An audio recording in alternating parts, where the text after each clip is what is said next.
وسلام على عباده الذين اصطفى أما بعد فأعوذ بالله من الشيطان الرجيم بسم الله الرحمن الرحيم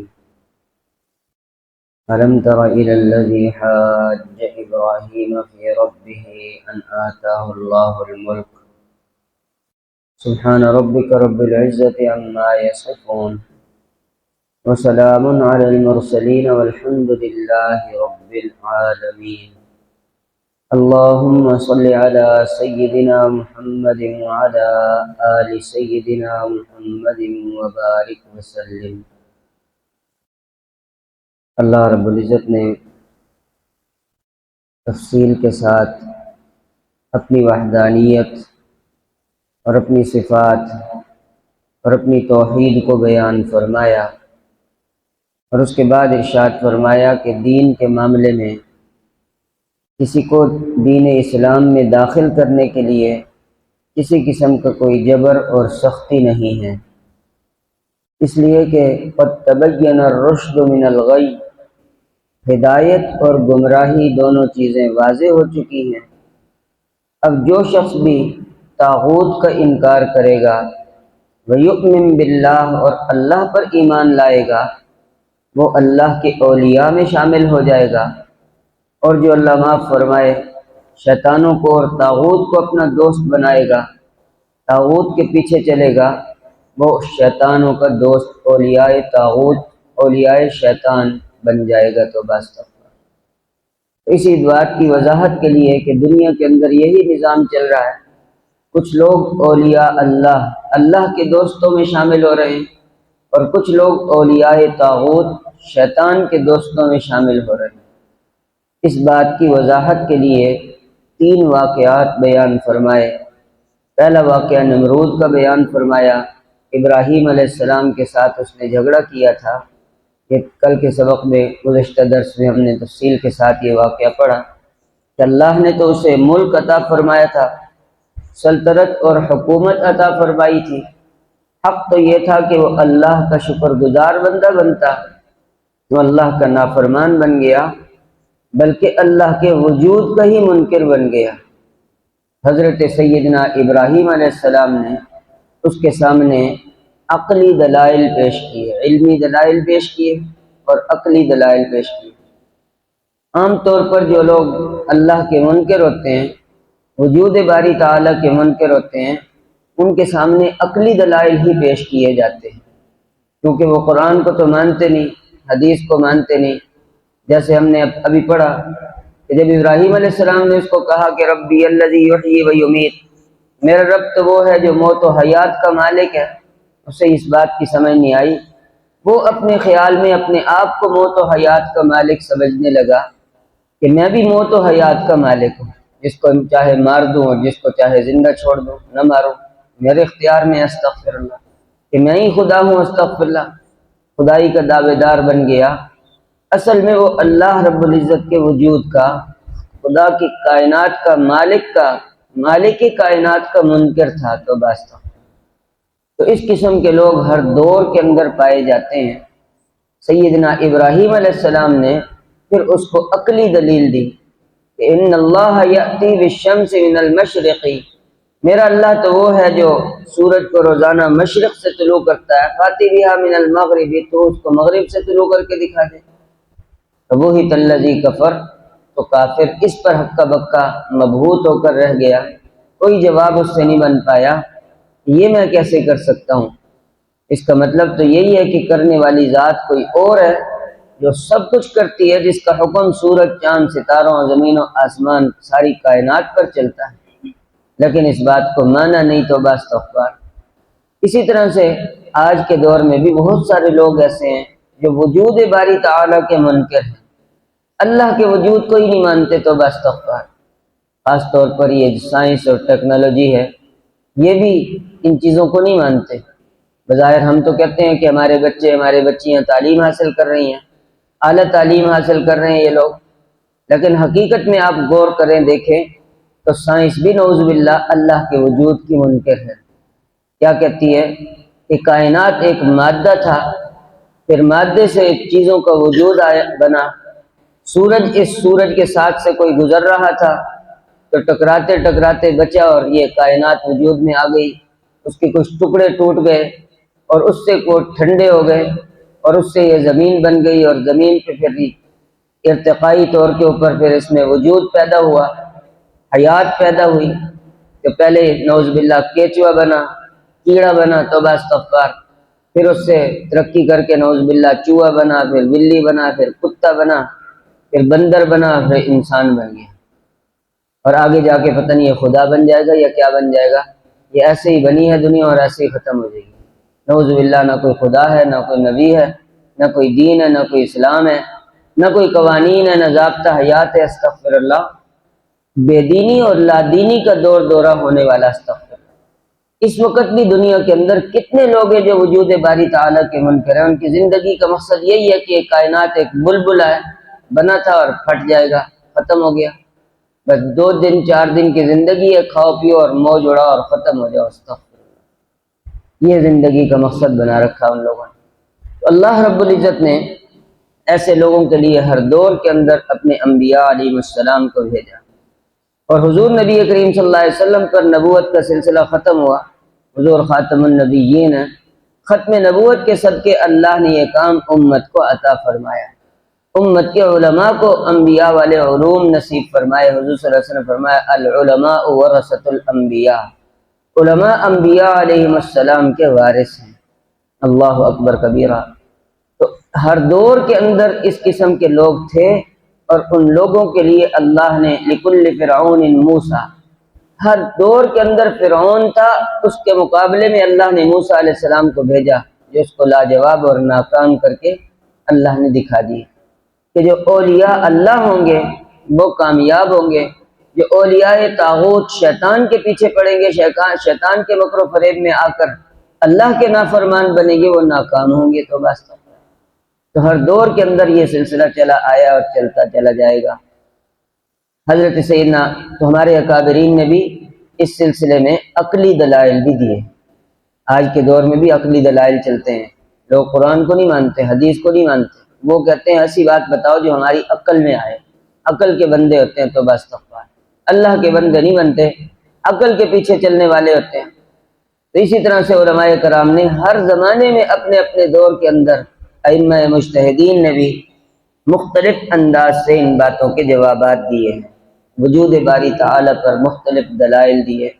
سیدنا امام ابو حنیفہ رحمۃ اللہ علیہ کے زمانے میں ایک نعوذ باللہ من ذالک، اس کو کیا کہتے ہیں، جو خدا کے وجود کا منکر ہوتا ہے اس کو دہریہ کہتے ہیں، کہ یہ دہر زمانہ ہے، زمانے کی گردش ہے، بس گردش زمانے سے دنیا بن گئی اور ایسے ختم ہو گئی، اس کو دہریہ تھا، اور وہ کہتا تھا مجھے عقلی دلیل دو، قرآن حدیث کو نہیں مانتا تو بس استغفار۔ تو علماء کرام اس کو قرآن حدیث سے جواب دیتے تھے، اور ہر دلیل کا کوئی نہ کوئی جواب دے دیتا تھا کہ اگر یوں نہیں ہے تو پھر یوں کیسے ہو گیا، یہ ہے تو پھر ایسے ہو گیا۔ نہ ماننے والا تو ہر کوئی نہ کوئی جواب دے دیتا ہے تو بس استغفار۔ جیسے نمرود نے ابراہیم علیہ السلام کو کیا کہا، انا احیی و امیت، میں بھی مردہ اور زندہ کر سکتا ہوں تو بس استغفار۔ تو اس طرح جواب دے۔ سیدنا امام ابو حنیفہ رحمۃ اللہ علیہ کے ساتھ اس کا مناظرہ ہوا، بات چیت ہوئی، تو سیدنا امام ابو حنیفہ رحمۃ اللہ علیہ کو ان کے استادوں نے بھیجا۔ ابھی فرماتے ہیں کہ طالب علمی کا زمانہ تھا، تو وقت طے ہوا کہ اس وقت میں جا کر امام صاحب اس کے سوالوں کے جواب دیں گے۔ 4 سوال وہ کرتا تھا کہ نعوذ باللہ خدا نہیں ہے، کائنات ایسے ہی بن گئی ہے، یہ خود بخود ہی چل رہی ہے اور خود بخود ہی ختم ہو جائے گی، اس کا بنانے والا کوئی نہیں ہے۔ پہلا سوال اس کا یہ تھا۔ دوسرا سوال یہ تھا کہ اگر ہے تو پھر دکھاؤ کہاں ہے، اور تیسرا سوال یہ تھا کہ وہ کیا کرتا ہے، اس وقت وہ تمہارا رب جو ہے خدا کیا کر رہا ہے یہ بتاؤ۔ اللہ اکبر کبیرہ۔ اس قسم کے سوالات وہ کیا کرتا تھا۔ حضرت سیدنا امام ابو حنیفہ امام اعظم رحمۃ اللہ علیہ، حضرت نعمان بن ثابت رحمۃ اللہ علیہ اس کے مقابلے میں تشریف لے گئے۔ وقت طے ہو گیا، بادشاہ کے دربار میں، خلیفہ وقت کے دربار میں وہ کون بندہ آیا ہوا تھا کہ تم نے لوگوں کو ایسے ہی عبادات کے اور مختلف قوانین اور مختلف چیزوں میں لگا رکھا ہے، حالانکہ کوئی خدا نہیں ہے، لوگوں کو عیش کرنے دو، انجوائے کرنے دو، زندگی جیسے مرضی گزارے۔ تو تو اس پر سیدنا امام ابو حنیفہ رحمۃ اللہ علیہ کے ساتھ ان کا وقت طے ہوا. مثال کے طور پر وقت طے ہوا صبح 10 بجے میں آؤں گا اور پھر تمہارے ساتھ بات چیت کریں گے. جو وقت طے ہوا تھا امام ابو حنیفہ رحمۃ اللہ علیہ اس وقت پر تشریف نہیں لائے. کافی دیر گزر گئی تو دربار میں شور بچا رہا تھا کہ دیکھو میرا مقابلہ کوئی نہیں کر سکتا، میرے سوالوں کا جواب کوئی نہیں دے سکتا، کون میرے سوالوں کا جواب دے سکتا ہے. تو بس تو کافی دیر کے بعد سیدنا امام ابو حنیفہ رحمۃ اللہ علیہ تشریف لائے. تو لوگوں نے کہا تشریف لائے ہیں، آ چکے ہیں. تو حضرت نے فرمایا میرے سے آپ نے پوچھا نہیں کہ میں دیر سے کیوں آیا ہوں؟ ہاں جی بتائیں آپ حضرت، خیریت تھی کیوں دیر سے تشریف لائے؟ فرمایا کہ اصل میں جس راستے سے میں نے آنا تھا اس راستے میں ایک دریا پڑتا ہے، اور میں جب دریا پر پہنچا تو کشتی نہیں تھی اور کیسے میں اس کو پار کرتا کہ یکایک میں نے دیکھا کہ دریا کے کنارے ایک درخت اگا اور فوراً پودا نکلا اور پورا درخت بن گیا، اور کچھ دیر کے بعد وہ سوکھ گیا اور خود بخود اس کے تختے بن گئے اور خود بخود اس کی کشتی بن گئی، اور کشتی ماشاءاللہ دریا میں آ گئی اور میں اس پہ سوار ہو گیا اور کشتی نے مجھے پار لگا دیا اور میں اب آ گیا ہوں. اتنی دیر لگ گئی ہے مجھے. وہ جو عقلی بندہ بیٹھا تھا دہریہ، اس نے کہا دیکھا دماغی ٹھیک نہیں ہے، کیسے ہو سکتا ہے 1 گھنٹے کے اندر اندر درخت اگ بھی گیا اور کٹ بھی گیا اور کشتی بن گئی اور بغیر چلانے والے کے کیسے آ گئی؟ حضرت نے فرمایا وہی نہیں ہو سکتا، اتنا ایسے کشتی نہیں بن سکتی. کیسے بن سکتی ہے؟ حضرت نے فرمایا تیرے سوال کا جواب دیا، تو کہتا ہے اس کائنات کا کوئی بنانے والا، کوئی خالق مالک نہیں ہے. میں نے تیرے سوال کا جواب دیا اگر اتنی سی کشتی بغیر بنانے والے کے نہیں بن سکتی تو اتنا بڑا آسمان اور اتنی بڑی زمین اور اتنی بڑی کائنات بغیر بنانے والے کے کیسے بن گئی؟ 2 جواب. ماننا پڑے گا کہ اس کائنات کا کوئی بنانے والا ہے، بغیر بنانے والے کے یہ چیز نہیں بن سکتی. کائنات ایک ذرہ نہیں بن سکتا، کوئی چیز نہیں بن سکتی. چھوٹی سے چھوٹی ایک چیز بنا لے آپ، انگوٹھی نہیں بن سکتی بغیر بنانے والے کے. چھوٹی سے ایک روٹی بغیر بنانے والے کے نہیں بن سکتی، تو اتنی بڑی کائنات بغیر بنانے والے کی کیسے بن گئی بھائی؟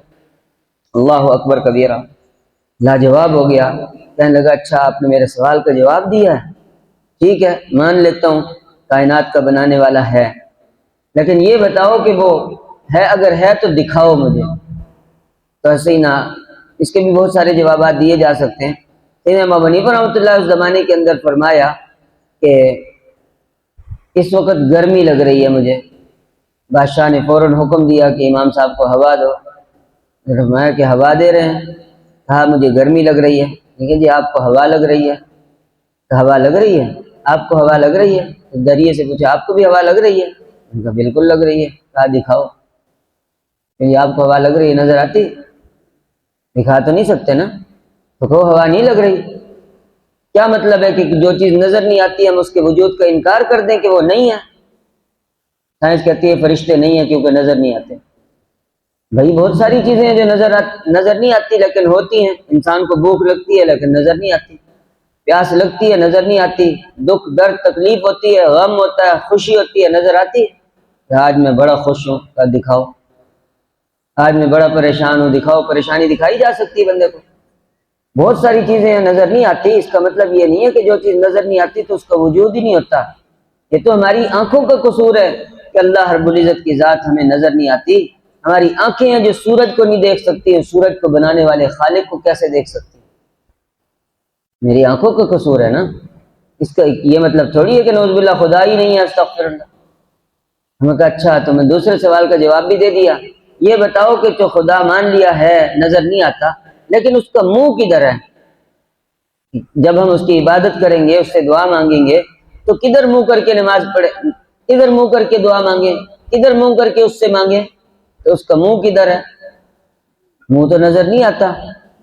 حالانکہ علماء کرام پہلے جواب دیتے تھے، ہم پیچھے پڑھ کے آئے قل للہ المشرق والمغرب، مشرق مغرب اللہ کا ہے. اینما تولوا فثم وجہ اللہ، تم جدھر بھی منہ کرو گے ادھر ہی اللہ کو پاؤ گے. اللہ کی ذات اتنی بڑی ہے کہ ہر جگہ، ہر وقت، ہر چیز پر حاوی اور ہر جگہ موجود ہے. اللہ اکبر کبیر. لیکن وہ قرآن کو نہیں مانتا تھا. سیدنا امام ابو حنیفہ رحمۃ اللہ علیہ نے فرمایا ایک شمع جلائی جائے، موم بتی جلاؤ. میں نے کہا دیکھو جی دن کو موم بتی جلا رہے ہیں تو جلاؤ تو صحیح.